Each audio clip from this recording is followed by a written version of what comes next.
شخص يقولوا لي كان والعياذ بالله يكفر، عصبوه الممرضين وكذا، ويدخلون الإبرة في جسدي وتخرج، وأعطنا خزعة من الدم وأعطنا كذا، فشتم الخالق ودخل في غيبوبة ومات. تدري لو أن شخصا مات بعد كلمة الكفر فهو كافر خالد مخلد في نار جهنم؟ تقول لي إذن أتيتنا بأفكار الدواعش. لا يا سيدي، هذا أفكار القرآن ترى. الدواعش جعلوها شيء آخر، شماعة لكل ذنب والعياذ بالله، أصبحوا يطلقون عنان التكفير على الناس. لكن في عندي أمور نص الإسلام وفي القرآن العظيم وفي السنة المحمدية على كفر من فعلها. يا جماعة، إن الشرك لظلم عظيم. الكفر بالله شتم الخالق أمر كبير. من مات على الكفر خالد مخلد في نار جهنم. من كفر وشتم الخالق أو شتم الدين ولو مرة واحدة فإنه يحبط جميع عمله الماضي من الحسنات مساحة، يمسح تماما. كل السيئات الماضية تبقى. كيف يدخل بالإسلام؟ لا يكفي كلمة أستغفر الله العظيم، لابد من كلمة أشهد أن لا إله إلا الله وأشهد أن محمد رسول الله.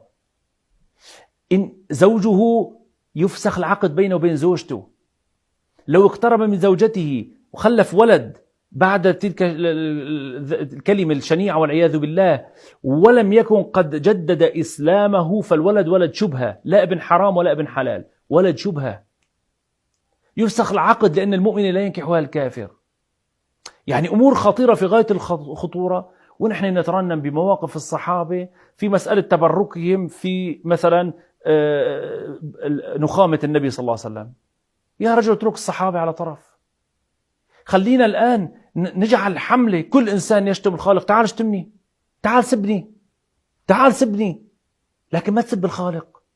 النذر الذي يسب الخالق، لو كنت رجال سب الذي أغضبك بعينه، قل له أنت كذا وكذا وكذا، خليك رجال، شوف شو بدي يسيع فيك. لكن والعياذ بالله عندما رخص الدين في أعين بعض الناس أصبحت كلمة الكبيرة التي قال الله عنها كبرت كلمة تخرج من أفواههم يقولون إلا كذبا، جعلها كلمة سائغة مستساغة. أما الصحابة فجعلوا كلمة الدين بأكملها. الرسول، الكعبة، الإسلام، المصحف، الصلاة، الزكاة، الحج، كل كلمة الدين جعلوها فوق، والأجساد والأرواح والأولاد والمتاع والمال هذه تحت. العالي عندي هو الدين، وتحت أمر يأتي ويذهب. تعالوا لنعظم الدين، تعالوا لنجعل الدين هو المكان العليا. فإذا ما قال لك أي إنسان قل له إلا ديني، احفظ هذه الكلمة وقل لها دائما، إلا ديني، إلا ديني. في متجرك قل للزبون اللي عندك، قل له هذا المتجر كل البيع إلا ديني، فإني لا أكذب، فإني لا أغش، أنا محمدي من جماعة محمد بن عبد الله. أستودعكم الله، والسلام عليكم ورحمة الله وبركاته.